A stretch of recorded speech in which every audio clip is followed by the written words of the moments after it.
parler.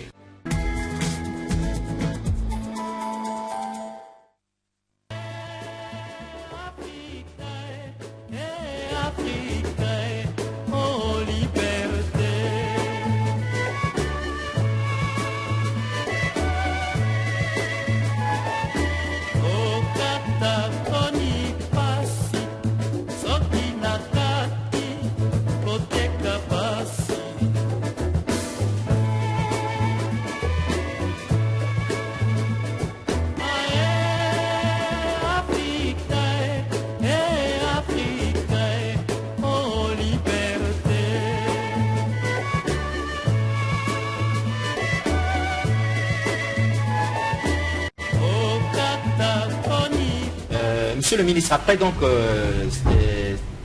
ces experts, il y a eu donc les ministres. Ils sont venus d'où et d'où? Bon, les ministres sont venus de l'Afrique centrale. Il y a d'autres ministres qui n'ont pas pu venir, mais qui ont donné mandat, pouvoir, comme on dit, aux ambassadeurs qui étaient là, qui ont signé à leur place des 11 pays de l'Afrique centrale. Et puis la réunion s'est bien déroulée. Nous avons pu adopter à l'unanimité la déclaration de Kintélé, qui fait maintenant office de feuille de route. Et cette déclaration, justement, nous impose de faire en sorte que les communications électroniques soient fluidifiées dans notre sous-région et que d'ici l'an 2025, 95% de nos concitoyens puissent accéder au très haut débit. On peut dire que l'Afrique est décidée à rattraper son retard. L'Afrique centrale, oui, bien sûr. Parce qu'on entend de l'autre côté que l'Afrique de l'Ouest... Oui, souvent, oui. Mais aujourd'hui, la volonté politique, comme a dit l'expert de l'IUT, a été affirmée déjà à Djamena par les chefs d'État. En 2012. En 2012. Ouais, ça fait longtemps. En 2012, la volonté politique a été affirmée par les chefs d'État à Djamena. Aujourd'hui, nous sommes en 2019, donc ça fait 7 ans. 7 ans déjà. Alors, qu'est-ce qu'on attend? Il faut qu'on travaille, justement. Voilà la raison pour laquelle il y a eu une réunion à Yaoundé, à Douala, je crois, après... Encore, on a fait une dernière réunion à Kintélé. Maintenant, nous devons nous mettre il faut matérialiser maintenant l'ambition des chefs d'État. Justement, quelqu'un voudrait savoir, la volonté politique est déjà exprimée depuis 2012. Voilà. Donc c'est la volonté économique qui fait défaut ou quoi? C'est trop dur pour l'Afrique centrale de relever ces challenges. Non mais écoutez, on ne peut plus parler que ce soit trop dur puisque le plan d'action consensuel a été adopté à Kintélé.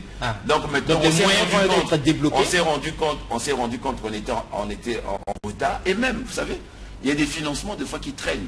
Mais lorsque vous n'avez pas un projet commun, vous ne pourriez pas faire le plaidoyer nécessaire pour bénéficier de ces financements, que ce soit dans le cadre de renforcement des capacités. Il y a des opérateurs, il y a des partenaires au développement qui sont là, avec des financements, qui n'attendent que des projets. Mais lorsque vous n'avez pas un projet commun, comment est-ce que vous allez pouvoir bénéficier de ces financements? On nous fait souvent le reproche, et je le dis, au niveau de l'Afrique centrale, la majorité au niveau des institutions internationales, que ce soit au niveau de l'UIT, c'est souvent les pays de l'Afrique de l'Ouest ou de l'Afrique australe qui sont représentés. Pourquoi? Mais parce qu'ils ont des plans d'action communs, parce qu'ils ont un langage commun. Donc, lorsqu'on organise ce type de réunion, c'est pour avoir un seul langage, un même langage. Et ce même langage très important fera que lorsque nous allons présenter à travers notre secrétariat général de la communauté économique des États de l'Afrique centrale qui a pour siège à Libreville, on va dire que oui, les pays de l'Afrique centrale se sont réunis. Oui, on peut leur débloquer tel financement pour pouvoir les accompagner à implémenter tel type de structure ou d'infrastructure. Monsieur le ministre, vous travaillez entre vous, ministre, au niveau de l'Afrique centrale. Est-ce que certains chefs d'État africains ne sont-ils pas hostiles à l'application, on va dire, effective de la politique sur le numérique, puisqu'à un certain niveau, on constate que l'intégration du numérique constitue à un certain niveau, on va dire, se présente comme une certaine bombe destructive, quand on sait, voilà, une menace pour certains chefs d'État africains, surtout au niveau de l'Afrique centrale. Est-ce que dans vos discussion, vous n'êtes pas confronté un peu à cette hostilité encore, on va dire... Je vais dire tout à fait le contraire. Le président Denis Sassou Nguesso, dans son projet de société, a dit l'axe 5, arrimer le Congo à l'économie numérique. Les chefs d'État de gouvernement ont adopté à Djamena en 2012 le projet Central African Backbone, qui permet de pouvoir interconnecter les pays africains afin que nous n'utilisions pas les autoroutes internationales. Voilà. Donc la volonté politique des chefs d'État est là. À mettre en musique tout ça. Voilà. Bien, donc après avoir suivi les experts, un extrait de la rencontre maintenant des ministres. En tête, il y avait le Premier ministre lui-même qui avait lancé les travaux. Un extrait pour que les nuls puissent s'en rendre compte que les choses se font et de belle manière. L'Afrique centrale fixe 2025 comme le cap où tous les citoyens de cet espace communautaire seront fiers de jouer pleinement leur rôle dans la société mondiale de l'information et de l'économie numérique. Un engagement sectoriel s'est exprimé lors de la réunion des ministres en charge de télécommunications et de TIC des pays membres de la CEAC. Différents intervenants succédant au prêchoir l'ont indiqué. De nos jours, les moyens et les services de télécommunications large bande mis à la disposition des citoyens et des entreprises non seulement accélèrent le rythme du progrès technique et de la modernisation de l'économie, mais également stimulent la compétitivité des entreprises. L'ambition de développement durable et inclusif qui anime nos décideurs politiques africains dans le cadre de l'agenda 2063 de l'Union africaine nous commande d'intégrer cette nouvelle donne. Cet engagement est tout aussi précisé par l'objectif spécifique d'assurer la couverture à l'horizon 2025 de plus de 95% de la population du dit espace communautaire. Cette réunion de Kintélé a été d'un apport important en vue de la matérialisation d'une telle vision. Cette vision nous exige une redynamisation et une révalorisation de nos infrastructures des capacités haut débit dans la sous-région. Nous pouvons donc nous appuyer sur des instruments issus de nos réflexions communes et de notre engagement dans le programme de développement des infrastructures de communication électronique large bande en Afrique centrale. C'est dans ce cadre que le Congo a décidé d'abriter cette réunion ministérielle d'adoption du plan d'action consensuel de déploiement des infrastructures de communications électroniques en Afrique centrale et du cadre institutionnel de sa mise en œuvre. Mesdames et messieurs, distingués invités, dans cette approche participative de l'intégration de notre sous-région et dans sa vision stratégique du Congo, son Excellence M. Denis Sassou Nguesso, président de la République, chef de l'État, en arrimant le Congo au développement de l'économie numérique comme indiqué dans le point 5 de son projet de société, la marche vers le développement. Allons plus loin ensemble à doter notre pays de plusieurs projets de grande envergure. L'ère de la révolution technologique présente constitue un enjeu pour l'arrimage inévitable des États de la sous-région Afrique centrale à la modernité faite de demain du numérique. La question préoccupe du reste, au prime abord, le Premier ministre, chef du gouvernement, Clément Mwamba. En ce siècle de révolution technologique fulgurante, l'amélioration continue de nos infrastructures de communication électronique est un défi communautaire que nous devons relever collectivement. C'est aussi un enjeu pour l'arrimage inévitable de nos États à la modernité faite demain du tout numérique. Je lance ici un appel à tous nos États pour un engagement communautaire plus fort sur l'urgence d'une meilleure collaboration dans ce domaine à la fois essentiel et incontournable. Nous devons donc agir vite afin que les discours cèdent le pas aux actions concrètes en matière de développement des télécommunications et des TIC. Après ces instants solennels, les ministres et les chefs de délégation concernés par la réunion se sont retirés dans un huis clos pour passer au peigne fin les documents soumis à leur approbation par les experts, qui eux s'étaient retrouvés 3 jours auparavant. Ainsi, le plan d'action consensuel de déploiement des infrastructures de communication électronique de l'Afrique centrale et du cadre institutionnel de sa mise en œuvre, enjeu même de cette réunion, a été adopté. La réunion a abouti à une déclaration dite de Kintélé. Commentaire vous en faites? Écoutez, lorsque vous voyez l'une des... C'est pas un effet de mode, c'est vraiment... L'une des plus hautes autorités d'un État patronner une cérémonie, ça veut dire qu'il y a la volonté politique. Ah oui, c'est clair. Je n'ai pas un autre commentaire à dire. Fortuna, une question, non. Vini? Je confirme, Vini, rapidement. nous attendons 2022. Ah, voilà. Voilà l'application. Vini, une question là-dessus? Monsieur le ministre, tout à l'heure, nous a parlé de l'économie numérique en long et en large. Si je ne me trompe pas, c'est depuis... Il a bien expliqué les choses, hein? Oui, c'est depuis... J'espère. Oui. Pour les nuls. Pour les nuls, oui. C'est depuis 2016, si je ne me trompe pas, qu'il existe un portefeuille ministériel chargé de l'économie numérique. Alors, s'il faut faire un bilan, jusqu'à nos jours, combien d'emplois ont été déjà créés dans le secteur de l'économie numérique? Écoutez, je veux vous dire, on n'a pas comptabilisé jusqu'à présent le nombre d'emplois qui a été créé, mais l'économie numérique a créé beaucoup d'emplois et a rapporté beaucoup de richesses au niveau du PIB de notre pays. Pourquoi? Mais toutes les opérations qui se font à travers la téléphonie mobile, c'est l'économie numérique. Ça crée et même l'emploi informel. Parce que les jeunes qui vendent ce qu'on appelle les SAP-SAP, les MeToo et autres. Les MeToo. Aujourd'hui, on a plein de kiosques partout dans la ville, à Brazzaville, et même à l'intérieur du pays. Mais ces kiosques-là, là où on fait ce qu'on appelle le mobile money. La vieille maman au village était... La vieille maman au village dit, si on a un téléphone. Voilà. Aujourd'hui, on peut envoyer l'argent, 5 000 francs, 10 000 francs par téléphone. C'est l'économie numérique. Et ça crée beaucoup d'emplois. Ça crée beaucoup d'emplois. Nous avons mis en place un hub digital qui va nous permettre d'avoir la traçabilité justement pour avoir les informations assez précises. Et de l'autre côté, nous avons mis en place, dans le cadre du ministère dont nous avons la charge, le timbre électronique fiscal, le TEF. Parce que, à travers le timbre électronique fiscal, on pourra maximiser les ressources de l'État. Avoir plus de ressources et la traçabilité. Ça va plus et faire en sorte des gens.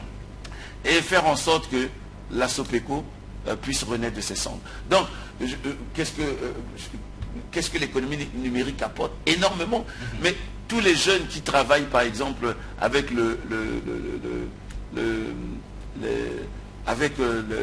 mobile, les téléphones portables, toutes les plateformes, on a Tuna, on a G-Market qui passe à la télévision.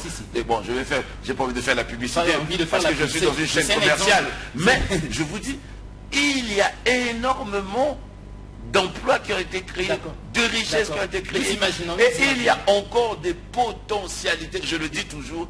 J'attends de voir un jeune qui va mettre en place une plateforme qui va pouvoir me vendre les tableaux que l'on voit. Je le dis encore et je ne cesse de le dire parce que moi j'aime les tableaux, j'en ai plein chez moi et je veux que ces tableaux-là, que ce soit les personnes, les artisans soient valorisés dans notre pays. Il n'y a même pas que les tableaux, il y a les produits en cuivre que l'on fait souvent. Ce message est passé pour qu'on puisse avancer. Qu'en est-il de l'interconnexion Congo-Gabon? On a eu vent de ça. Bon, l'interconnexion Congo-Gabon a été... l'interconnexion physique est achevée.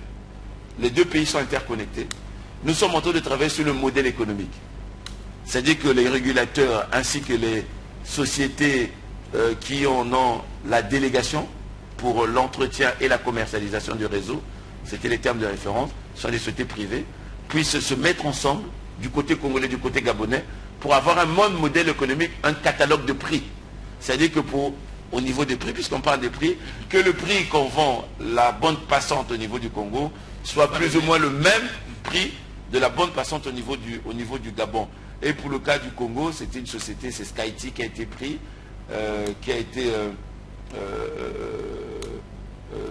qui a la délégation, et au niveau du Gabon, je crois que c'est Action, je crois, si je me trompe pas. Est-ce que c'est en cours? Est-ce que c'est effectif ou encore...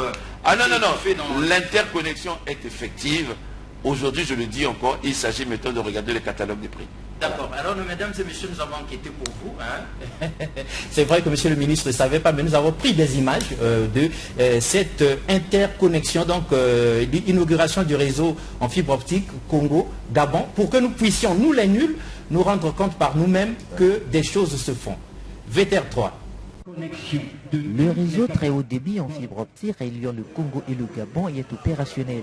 L'inauguration de cette interconnexion physique a eu lieu le 6 avril dernier dans la commune de Bakumba, dans la province du Haut-Ogooué au Gabon, sous une pluie d'ovations des populations de cette contrée. C'est Léon Juste Ibombo et Alain-Claude Bilibenze, respectivement ministres en charge de l'économie numérique du Congo et du Gabon, qui ont procédé simultanément à la coupure du ruban symbolique. Cet ouvrage de télécommunication qui vient à point apporter une pierre angulaire dans l'œuvre de l'intégration sous-régionale matérialise l'ambition des chefs d'État de la CEMAC d'arrimer la sous-région en réseau fibre optique haut débit. Pour les ministres Léon Juste Ibombo et Alain-Claude Bilibenze, il s'agit d'une nouvelle page qui vient d'être écrite dans le secteur du numérique. Nous sommes en train d'écrire en lettres d'or une histoire. En effet, l'événement de ce jour est réellement digne de mémoire. L'interconnexion entre nos deux pays permettra à nos entreprises, qu'elles soient nationales ou internationales, de collaborer plus efficacement, plus vite et de créer de la valeur ajoutée pour tous. À partir d'aujourd'hui, nous n'aurons plus besoin d'emprunter les routes numériques internationales pour collaborer entre États frères. Les échanges digitaux vont fortement augmenter. La fracture numérique entre nos zones frontalières sera réduite et les populations profiteront d'un accès plus aisé au monde numérique, plus performant et moins cher. Cela, nous l'avons accompli ensemble et nous pouvons en être fiers. Cela prouve à ceux qui ont douté encore qu'à force de travail et de persévérance, l'intégration sous-régionale avance. Cette intégration visant à faire de la communauté économique et monétaire d'Afrique centrale un ensemble plus fort et plus cohérent, grâce à notre détermination et nos efforts conjugués à matérialiser, Monsieur le ministre d'État, chers frères, les projets de nos chefs d'État. Je cite, la marche vers le développement. Allons plus loin ensemble et pour un Gabon émergent de leur excellence, messieurs Denis Sassou Nguesso et Ali Bongo Ondimba. Puisqu'il s'agit d'une cérémonie d'inauguration, je souhaiterais ardemment, en ma qualité de ministre des Postes, des Télécommunications et de l'économie numérique de la République du Congo, remercier maintenant tous ceux qui ont contribué à cet accomplissement qui est, s'il fallait le rappeler, la première interconnexion opérationnelle et efficiente entre deux pays de la CEMAC. Après la cérémonie de mise en service, les délégations congolaises et gabonaises ont eu droit à une démonstration technique afin de mesurer la fiabilité de l'interconnexion de ces réseaux. Occasion tout indiquée pour Léon Juste Ibombo et Alain-Claude Bilibenze de converser en vidéoconférence avec les techniciens congolais en poste à Mbinda, localité congolaise située à 41 km de Bakumba au Gabon. Nous sommes à Mbinda, en ce moment dans le secteur de Mbinda. Ah, parce que si nous sommes au Gabon, ça va nous permettre maintenant de passer à la pratique. La fibre optique, technologie la plus performante pour transporter les données à la vitesse de la lumière avec une bande passante presque illimitée, est malheureusement mal connue. L'émotion des populations quant à la matérialisation des projets CAP 3 pour le Congo et CAP 4 pour le Gabon. L'interconnexion en fibre optique très haut débit achevée entre le Congo et le Gabon reste à l'opérateur de la commercialiser. L'ambition des chefs d'État a été matérialisée. Maintenant, c'est à tous ce qu'on appelle les développeurs, les sociétés privées de venir voilà, pour qu'on puisse rentabiliser cette infrastructure. La prochaine étape du projet CAP sur l'interconnexion sera la construction du réseau fibre optique qui reliera le Nord Congo avec le Cameroun et la République centrafricaine. Alors, monsieur le ministre, c'est un gros plan sur vous, lumière sur vous parce que vous êtes responsabilisé et qu'il y en a qui entendent ministre mais ils ne se rendent pas compte. Comme vous savez, hein, le Congolais lambda, dans les quartiers déjà, il y avait des problèmes, on entendait député, on ne savait pas ce que c'était et à quoi ça servait. C'est déjà quoi être ministre? Bon, ça c'est une très bonne question. Je ne sais pas si je vais trouver la réponse pour les nuls. Les nuls. Être ministre, ça veut dire exercer les hautes fonctions et avoir la confiance de la plus haute autorité de notre pays. Voilà. Pour les nuls, je vais dire ça. être ministre, exercer des fonctions et avoir la confiance de la plus haute autorité de notre pays. Parce que c'est aussi servir, monsieur le ministre. Bien sûr. J'ai dit exercer. Exercer, oui. Lorsqu'on exerce des hautes fonctions, on ne les exerce pas pour soi. On les exerce pour la République. Ah, ça nous arrange. On ne peut pas exercer les hautes fonctions pour soi. On les exerce pour la République. Aujourd'hui, nous avons pu faire adopter en Conseil des ministres, approuver en Conseil des ministres des projets de loi qui vont protéger le Congolais dans le cyberespace. Ce n'est pas protéger Léon Juste Ibombo, c'est protéger Vini Ngolele, Alexis Bongo, Fortune Golale, et protéger, voilà, c'est protéger le Congolais. Léon Juste Ibombo, justement. Protéger tout le monde. D'abord les autres. D'abord les autres. Monsieur le ministre, alors, cela étant, quel bilan? Parce que ça fait quand même 2-3 ans que vous êtes... 3 ans pratiquement que vous êtes à la tête de ce département. Quel bilan? Quelle touche personnelle? Écoutez, en 2 mots, pour que les nuls comprennent quand même. Moi, je n'ai pas de bilan. Le bilan, c'est le bilan du chef de l'État que nous devons matérialiser. Il a dit dans son engagement, arrimer le Congo à l'économie numérique. Lorsque nous allons finaliser l'arrimage de notre pays à l'économie numérique, je pourrais présenter un bilan. Mais pour le moment, je pense que je suis prématuré. C'est encore possible, monsieur le ministre. Mais bien sûr, c'est très possible. On le disait tout à l'heure, il n'y a pas d'argent dans le pays. Ah non. Vous avez un département qui coûte cher aussi quand on parle de numérique. Où trouverez-vous l'argent pour accomplir ce acte 5 dont vous montez depuis ce temps? Pour arrimer le Congo à la modernité. Je vais vous répondre. L'économie numérique, c'est la nouvelle économie. C'est une nouvelle économie. C'est le seul secteur qui attire le plus d'investisseurs. Parce que c'est une économie du savoir. Et du coup, vous n'aurez pas de problème pour concrétiser... C'est une économie du savoir. Et la lutte actuelle de tous les États, c'est de détenir le savoir, de détenir la connaissance. Vous savez, je vais dire avec beaucoup d'égards quelque chose. Il y a une guerre du savoir technologique qui se joue entre 2 grandes puissances, entre les États-Unis d'Amérique et la Chine. Évidemment. Sur la 5G. Parce que la 5G, ça veut dire les villes intelligentes. Ça veut dire que l'homme... la machine, la technologie va suppléer l'homme dans beaucoup de choses. C'est-à-dire que pour arroser par exemple les fleurs dans une ville, on aurait seulement un ordinateur qui serait là, qui serait programmé. Donc voilà, l'économie numérique c'est ça. Donc comme c'est un secteur nouveau, il y a des investisseurs privés qui sont prêts, qui viennent même, qui interviennent même dans ce secteur. Donc on n'a pas à s'inquiéter, on aura les moyens qu'il faut. Le ministre, je voulais vous poser une question. Rapidement. J'ai fait un constat. Vous êtes revenu plusieurs fois sur le chef de l'État.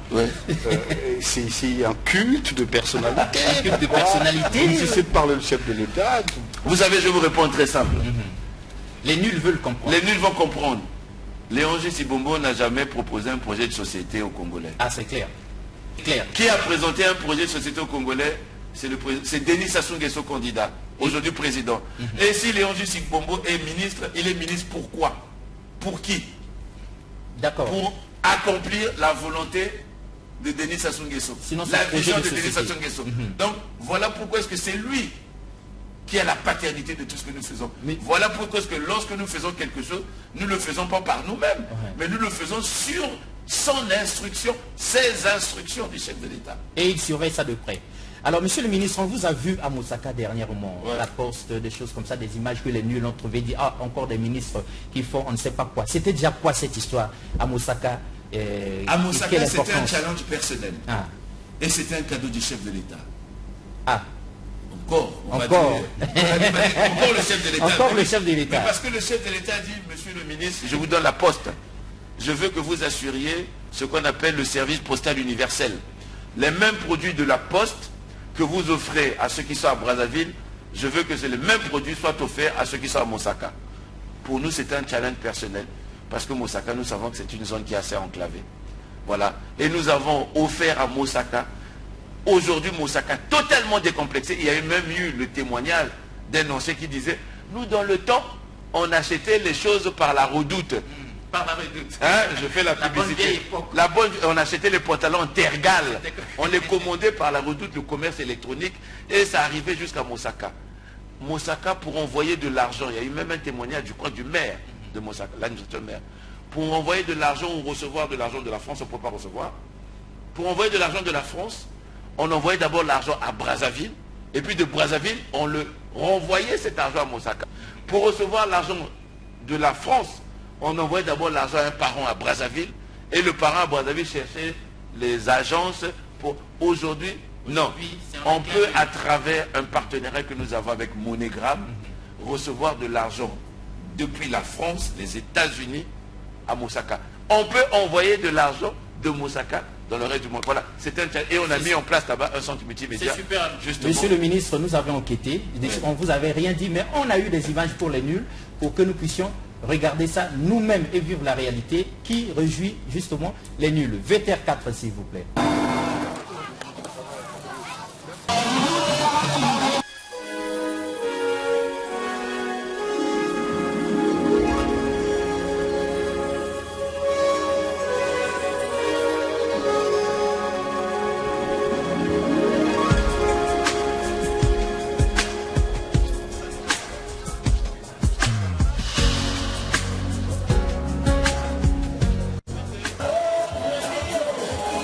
C'est la feuille de route que nous avons reçue du chef de l'État, c'est-à-dire que de matérialiser son ambition, l'arrimage du Congo au dépend de queue numérique et d'assurer ce qu'on appelle le service postal universel pour qu'on puisse mettre en place l'inclusion financière. Le président de la République a offert aux jeunes de Mosaka un centre multimédia tout équipé avec une connexion internet très haut débit. Ils ont la 4G ici à Mosaka.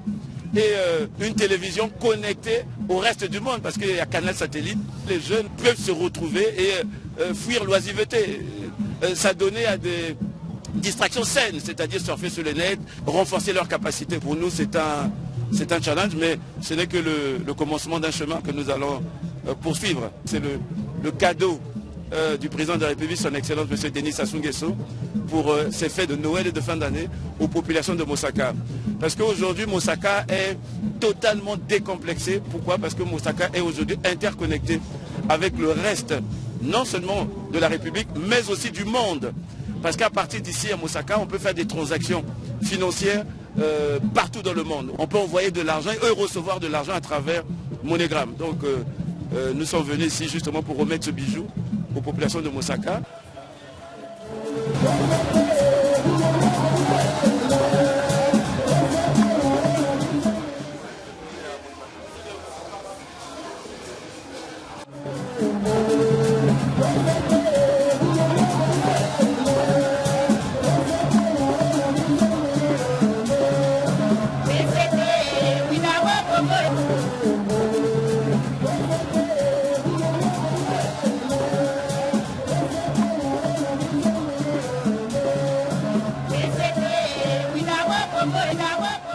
Mosaka, c'est un peuple pêcheur, c'est un peuple où la population est indépendante, la population gagne librement son argent et chaque jour, à cause des activités de pêche, donc ils sauront soutenir leurs enfants tant à Brazzaville qu'à l'extérieur à travers leurs produits de pêche.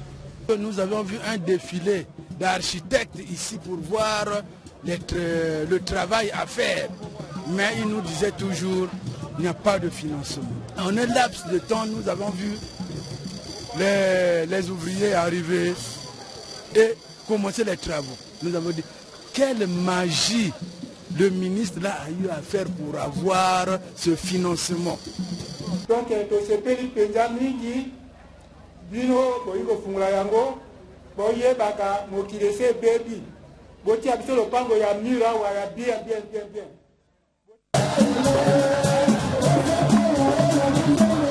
pour témoigner, pour vous démontrer la joie que ressent la population de Mosaka à la suite de ce brillant bijou que Monsieur le Président de la République, par votre intermédiaire, vient de donner demander aux populations de Moussaka.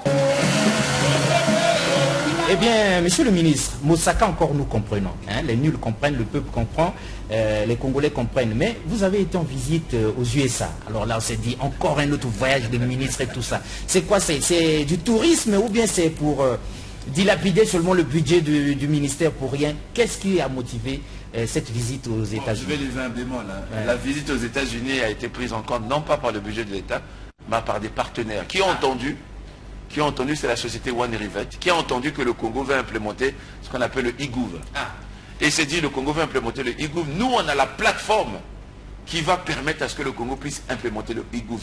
Venez voir notre capacité. Et voilà, donc on est parti aux États-Unis voir les capacités de cette société. Et cette société, oui, elle a des capacités parce qu'elle a déjà travaillé avec le gouvernement fédéral américain pour mettre en place des plateformes au niveau des banques. Et nous pensons que oui, nous avons vu, c'est un premier pas et nous pensons que nous pouvons aller plus loin. Voilà, je peux pas en dire plus. Rassurés parce qu'ils se disent par les temps qui courent. Non, mais soyez rassurés, c'était pas le budget de l'État congolais. Et je peux vous assurer que au niveau de l'économie numérique, pratiquement 90% du budget sont prises en charge par les partenaires. Super. Que ce soit l'Union internationale des télécommunications, que ce soit le partenaire au développement, comme la réunion de la BAD avec la CAC a été cofinancée, la réunion de la CSE des ministres en charge des télécoms a été cofinancée par la BAD, justement, qui finance au niveau africain, au niveau de la zone de l'Afrique centrale, des projets d'infrastructure numérique. Ça nous rassure que l'Afrique prenne ses responsabilités. Monsieur le ministre, aux USA, vous avez été interviewé à la Voix de l'Amérique. Ouais. Vous vous en rappelez? Oui. Écoutez, nous avons porté le message du Congo, le message du chef de l'État, parce que c'est lui qui a la vision. On va encore me faire le procès de dire que le chef de l'État... Ah ben d'accord. Mais c'est pas la vision de Léon Tsibombo, c'est la vision du président de la République. En fait, tous les ministres du gouvernement sont là pour la vision du chef de l'État. Mais pour notre part, c'est ça. La feuille de route que nous avons reçue, elle n'est pas la nôtre. Nous avons reçu la feuille de route du chef de l'État parce que le contrat social qui a été tissé, c'est pas entre Ibombo et le peuple congolais. Non, c'est clair. C'est entre Denis Sassou Nguesso et le peuple congolais. Donc, nous sommes les artisans de Denis Sassou Nguesso. Donc, les artisans maintenant de la République, parce que nous travaillons pour la République. D'accord, madame, monsieur le ministre avait été reçu donc à la Voix de l'Amérique, suivant, pour nous rendre compte de ce qui s'était passé là-bas réellement. Alors, tout d'abord, quel est l'état des télécommunications aujourd'hui au Congo-Brazzaville? Écoutez, l'état des télécommunications au Congo-Brazzaville, c'est d'abord une volonté politique. C'est du président de la République qui veut faire de la République du Congo une société à la base du développement de l'économie numérique dans notre pays, c'est-à-dire que la fibre optique, près de 6000 km de fibre optique déjà déployée. Nous sommes en train de finaliser justement pour permettre à ce que qu'on puisse optimiser cette infrastructure. Nous sommes en train de finaliser d'autres projets qui nous permettront d'avoir un data center pour héberger les données au Congo et de mettre en place des incubateurs pour justement favoriser les startups et surtout les jeunes pour venir dans ce secteur. Ouais. Je voudrais parler du coût des communications. Est-ce qu'elles sont abordables, ces coûts au Congo-Brazzaville? Écoutez, les coûts des communications au Congo, oui, c'est abordable par rapport aux autres pays africains, parce que nous avons déjà, on a une particularité au Congo, le taux de pénétration de la téléphonie mobile. Nous sommes à près de 104%, c'est-à-dire que la plupart des Congolais ont au moins minimum deux téléphones. Et de l'autre côté, les Congolais, beaucoup de jeunes Congolais utilisent l'Internet à travers la téléphonie mobile.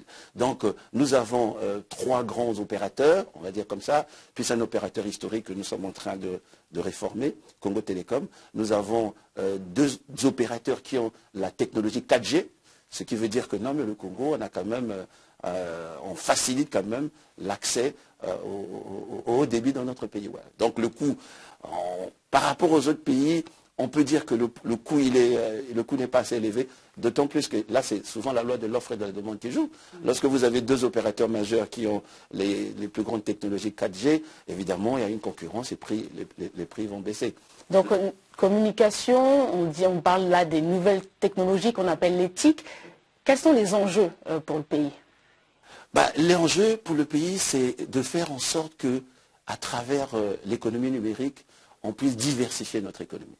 On puisse favoriser ce qu'on appelle la diversification. Parce que le Congo, c'est un pays qui est là où le développement du Congo, l'économie congolaise est axée essentiellement sur le pétrole. Donc on veut créer de la valeur ajoutée, créer aussi surtout de la richesse et des emplois. Donc nous sommes en train de travailler là-dessus justement pour matérialiser cette ambition présidentielle.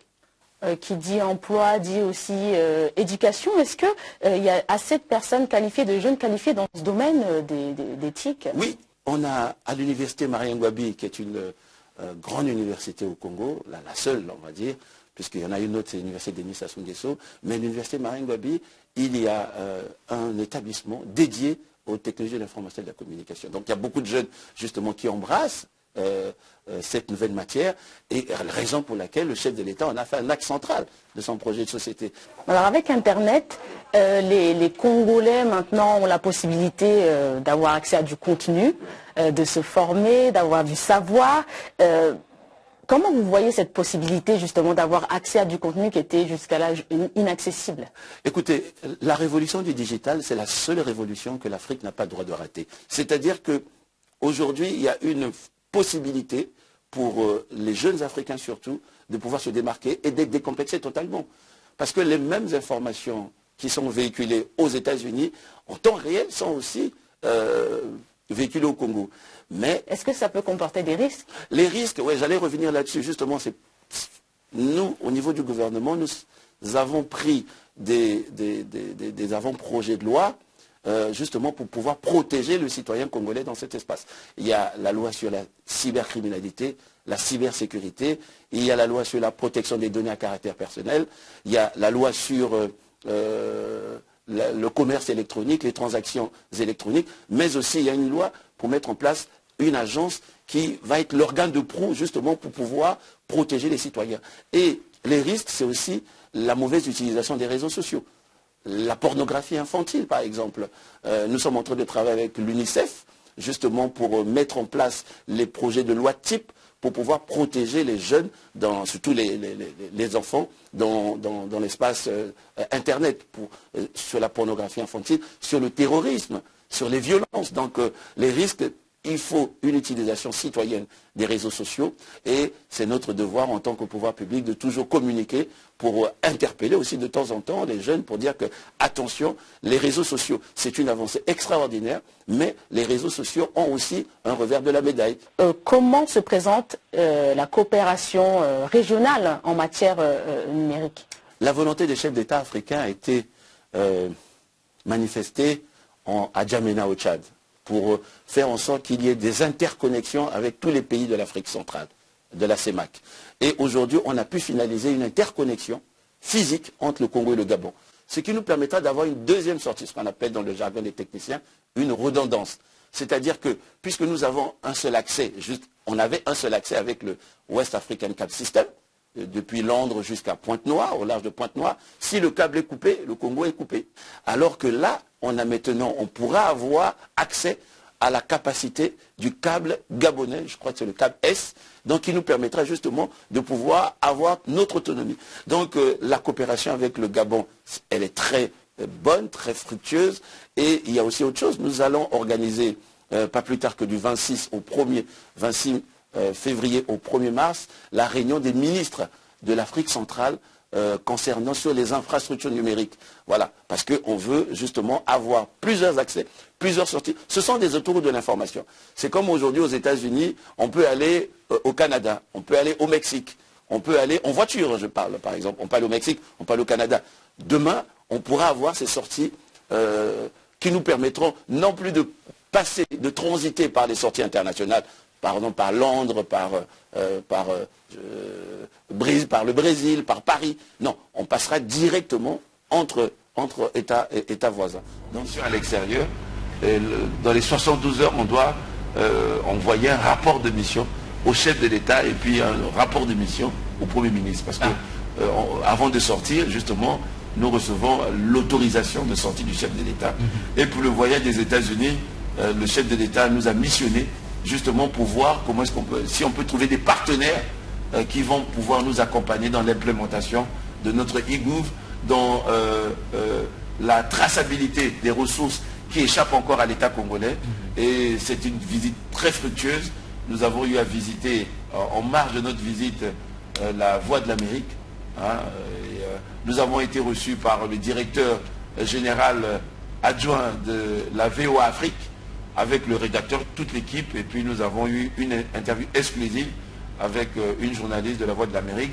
Nous avons parlé du projet numérique du Congo, et on nous a même posé la question de savoir comment est-ce que vous arrivez à financer l'économie numérique, parce que nous savons que ça coûte très cher.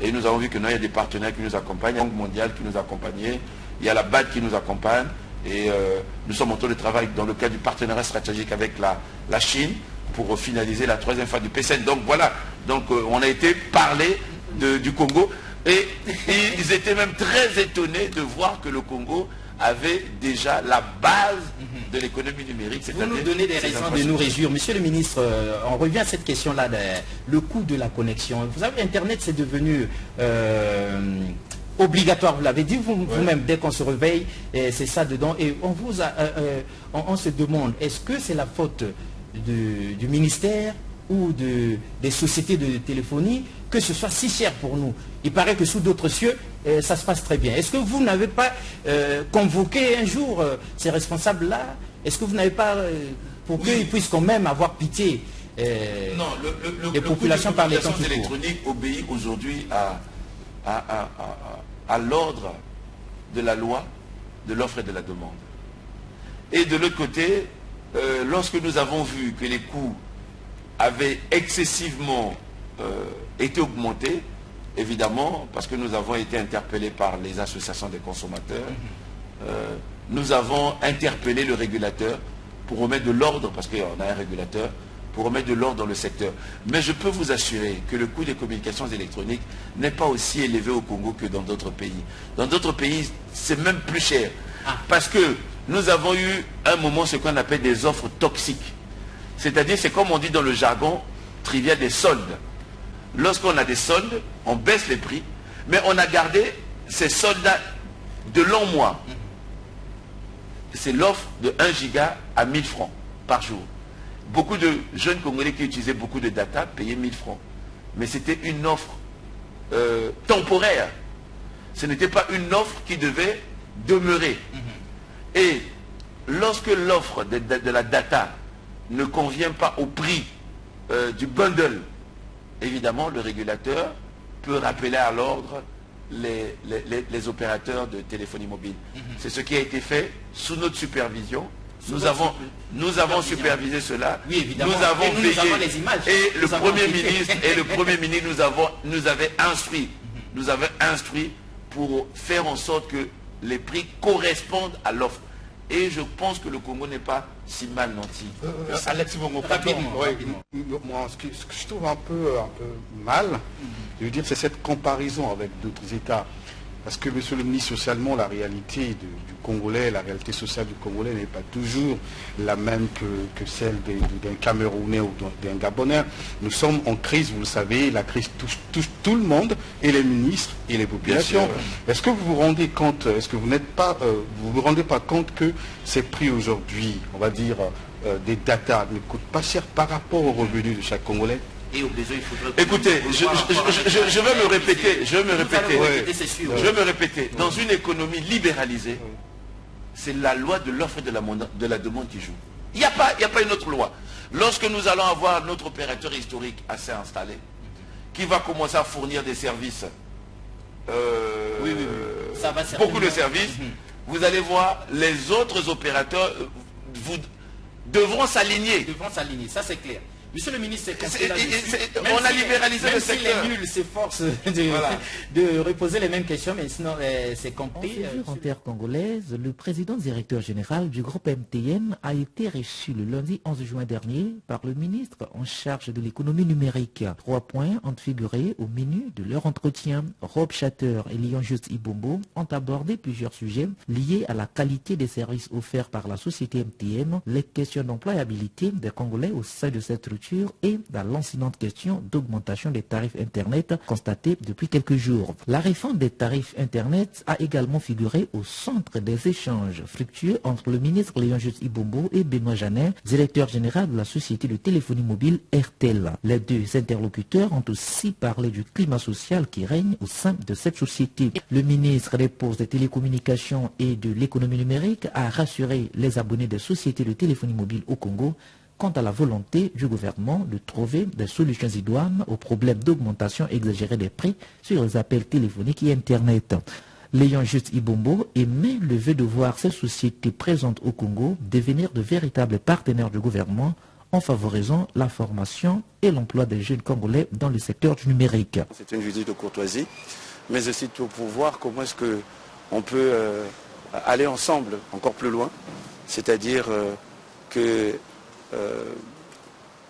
MTN qui a des obligations au niveau de son cahier de charge, de la qualité de service, mais aussi MTN qui doit accompagner le gouvernement sur le plan de surtout l'inclusion du numérique à travers les centres communautaires, multimédia, mais aussi nous avons échangé avec le PDG pour que MTN puisse favoriser d'abord ce qu'on appelle les Congolais dans ce secteur des télécommunications, parce que c'est très important pour le gouvernement que la valeur ajoutée du secteur des télécommunications puisse profiter aux jeunes Congolais surtout pour créer de l'emploi.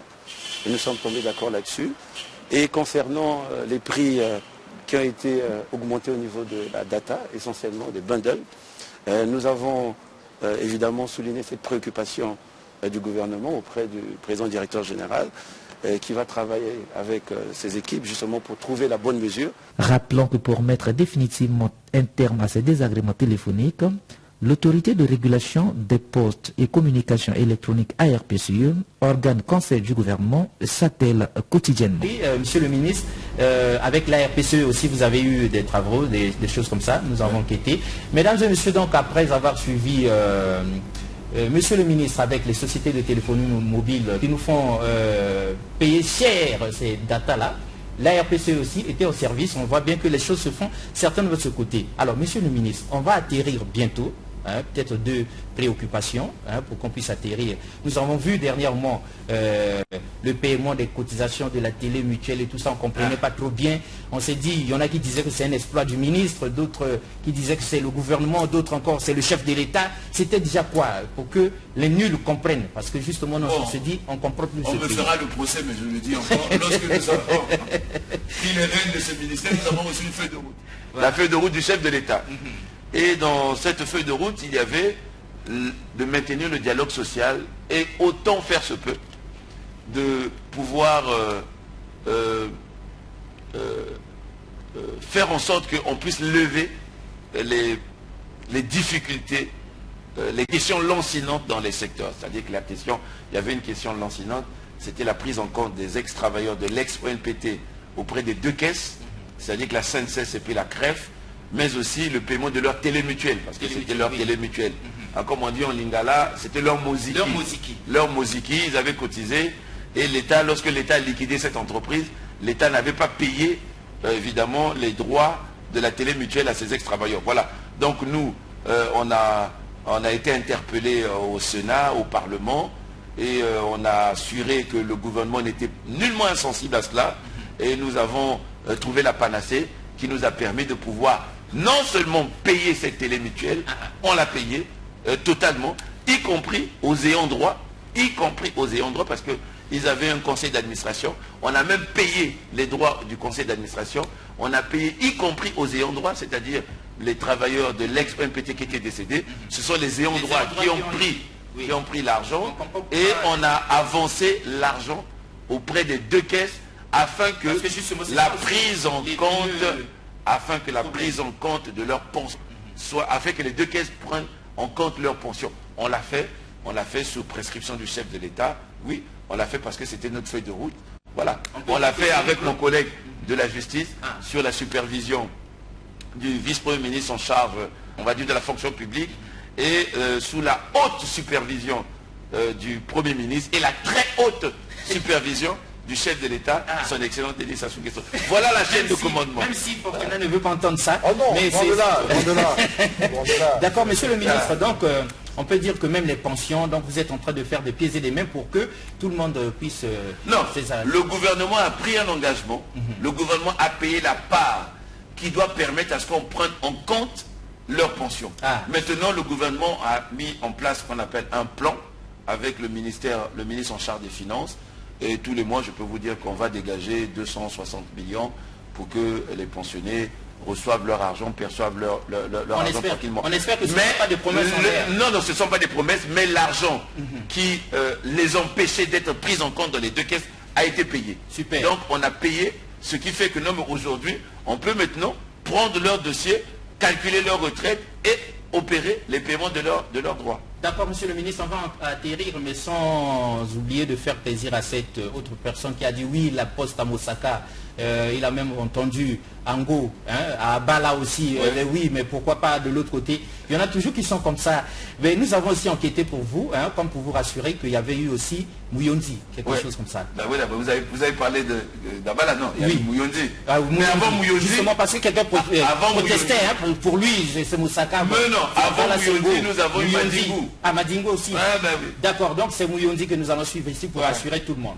Demeuré dans un état vétuste depuis 1997, le bureau de poste de Mouyondi dans le département de la Bouenza devient opérationnel. C'est le ministre des Postes, Télécommunications et de l'économie numérique qui a procédé à sa remise en service le vendredi dernier en présence des autorités politico-administratives et locales de ce département.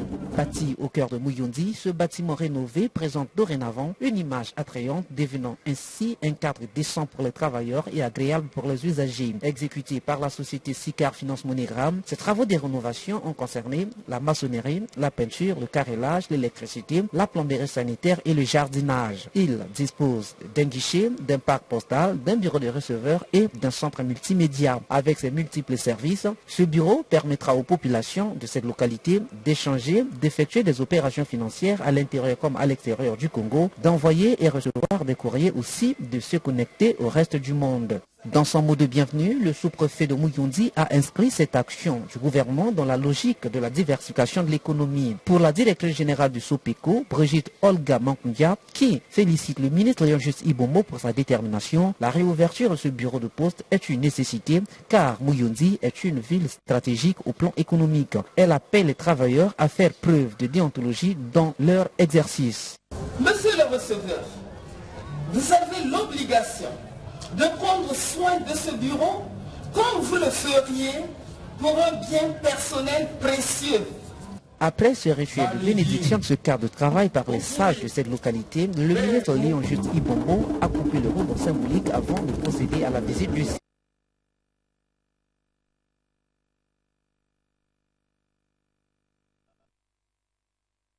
Et la pratique des technologies de l'information et de la communication.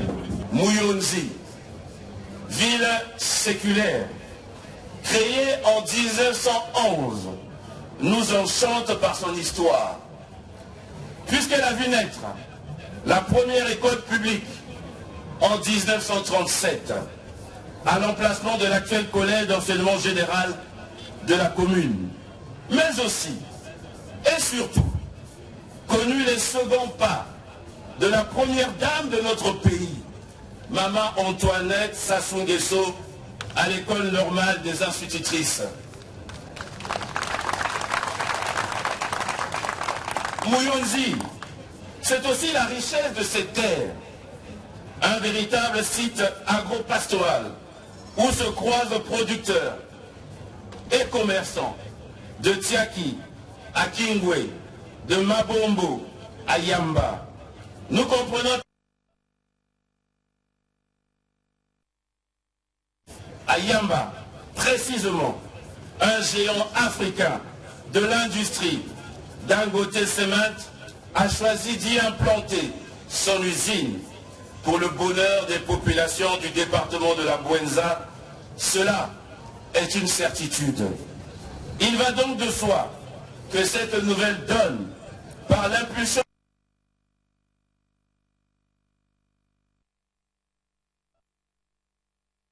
aux équipements publics afin de mieux répondre aux attentes des populations, en termes de cadre de vie ou encore d'échanges commerciaux. Un cadeau de fin d'année du chef de l'État que les populations de Muyundi devraient prendre soin et tirer leur meilleur profit, a-t-il renchéri. En effet, le président de la République, dans la marche vers le développement, allons plus loin ensemble, a écrit, je le cite, « Le numérique pourrait alors représenter la nouvelle frontière du développement. Il appartient à la jeunesse de s'impliquer dans l'économie numérique, promise à un bel avenir. Pour être effective et pleine, cette implication se prépare dès à présent. La Poste aujourd'hui, comme hier, la cimenterie Dangote, nous ne cesserons de le dire, prouve à suffisance combien le gouvernement veut que le département de la Bouenza apporte sa contribution dans le développement intégral de notre pays. Notre challenge se poursuit avec le bureau de poste de Mosaka prévu au premier trimestre 2018. Ce geste du gouvernement est pleinement salué par les populations. À la jeunesse, c'est beaucoup de choses qui se font également en leur faveur.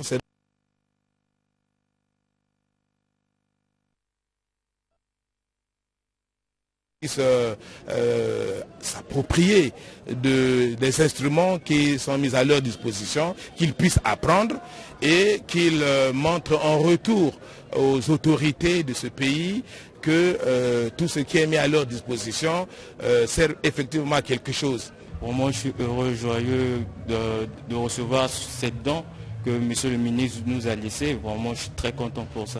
Merci à M. le ministre pour tout ce qu'il a fait. Pour avoir arrangé ici, c'est très bon. Et j'ai beaucoup appris avec le professeur.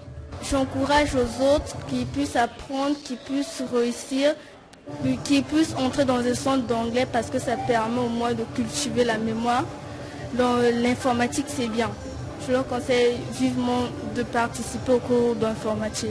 Cela dit, monsieur le ministre, pour atterrir comme il faut atterrir, je sais que Fortuna a encore des questions, Vini aussi, mais quelles sont les perspectives à court, moyen et long terme pour que les nuls sachent qu'on est en train de penser à eux? Bon, les perspectives, je le redis encore, c'est la feuille de route que nous avons. Pour finaliser cette feuille de route, il nous reste, nous avons pu avoir un financement avec la Banque africaine de développement pour interconnecter le Congo avec le Cameroun et le Congo avec la RCA. Perspective, c'est la mise en place du data center. Pourquoi? Vini sait, c'est un jeune internaute. Lorsque vous avez une adresse mail marquée .fr, vos données sont hébergées en France. .gmail, vos données sont hébergées ça, nous ne savions pas. Aux États-Unis, bien sûr. Les nuls ne savaient pas. Bien sûr. Donc, ce que nous devons faire, c'est de vulgariser le .cg, notre identité numérique. Ce que nous devons faire, c'est d'héberger les données du Congo au Congo. Nous avons un financement pour avoir un data center, c'est-à-dire qu'un centre de données qui va nous permettre que les données du Congo ne soient pas hébergées aux États-Unis. Parce que la souveraineté numérique, c'est quoi? C'est non seulement d'avoir ces autoroutes, mais la souveraineté numérique impose que votre identité soit hébergée chez vous. C'est clair. C'est-à-dire que, par exemple, comme on dirait, que l'argent du Congo soit hébergé au Congo. Donc la richesse numérique du Congo, que cette richesse numérique ne soit pas hébergée aux États-Unis. Parce que si c'est hébergé aux États-Unis, imaginez, les Américains par exemple... Consulter à tout moment. Non, ils peuvent avoir une... mauvaise intention? Bon, je ne dirais pas mauvaise intention, non, loin de là. Mais je dirais qu'on ne serait pas souverain. Parce que nos données sont hébergées ailleurs. Ils auront le contenu, par exemple, de ce que nous disons au niveau du gouvernement. C'est pas normal. C'est pas normal. Ce que nous émettons comme courrier électronique au niveau du gouvernement, il faut que ce soit la souveraineté, il faut que ce soit hébergé dans notre pays. Donc voilà notre prochain challenge. Et l'autre challenge, c'est de continuer à ouvrir les bureaux de poste. Nous avons des projets d'aller à Enyele. Vous allez aller à toute l'étendue du territoire. Ah oui, d'aller à on espère que vous ne vous arrêtiez pas en chemin. On ne va pas s'arrêter. D'accord. Alors, si Dieu nous prête encore vie et grâce, on ira, comme a dit le chef de l'État, encore plus loin. Encore plus loin, ensemble. Alors, si vous étiez accordé 30 secondes pour atterrir, monsieur le ministre, que direz-vous à tous ceux qui viennent de vous suivre, d'avoir un gros plan, un dossier complet sur vous, sinon sur votre lourde charge? Et ce que vous êtes en train de faire? Que leur diriez-vous? Moi, je suis un chrétien convaincu. Dans la chrétienté, la chose maîtresse de la chrétienté, on dit, sans la foi, on ne peut pas être agréable à Dieu. Il faut avoir confiance au gouvernement. Il faut avoir confiance au chef de l'État. Il a une haute vision du Congo. Et moi, j'ai foi que sa vision sera matérialisée. Nous traversons, Fortuné Ngouladine a sans cesse évoqué cela, une crise. Mais c'est dans les crises que justement on trouve la denrée, on trouve la meilleure substance. Et lorsqu'on est dans la zone de turbulence, on serre la ceinture, mais quand on atterrit bien. La Bible a une image, et je vais chuter là-dessus. Lorsqu'une femme, avant d'enfanter, les douleurs de l'enfantement sont très difficiles, mais lorsque la femme enfante, c'est la joie. Et j'ai foi qu'au sortir de cette zone de turbulence, ça sera la joie dans notre pays. Voilà. Merci. Et on foi au gouvernement, et on foi au président Sassou, et la lumière n'est pas trop loin de nous. Elle est là, très proche même. Merci Monsieur le Ministre, c'était donc avec plaisir, mesdames et messieurs, Convergence et Révolution culturelle, parce que le Congo ne pouvait pas rester, permettez-nous la tautologie, on reste, donc tirer le diable par la queue, l'Afrique devait s'arrimer à la modernité, sinon au numérique, et pourquoi pas à l'économie numérique. Nous, les nuls, nous inquiétions là-dessus, nous nous posions des questions. Est-ce que quelque chose se fait concrètement? Est-ce que c'était des promesses seulement? C'était du vent, que du vent, hein, les promesses du chef de l'État, sinon de son gouvernement, et pourquoi pas du ministre qui est là en face de nous. Mais on dirait bien qu'on a eu des réponses, hein, réponses qui certainement ont fait plaisir aux nuls que nous sommes. Au revoir et à la prochaine. Merci beaucoup une fois de plus. Bonsoir.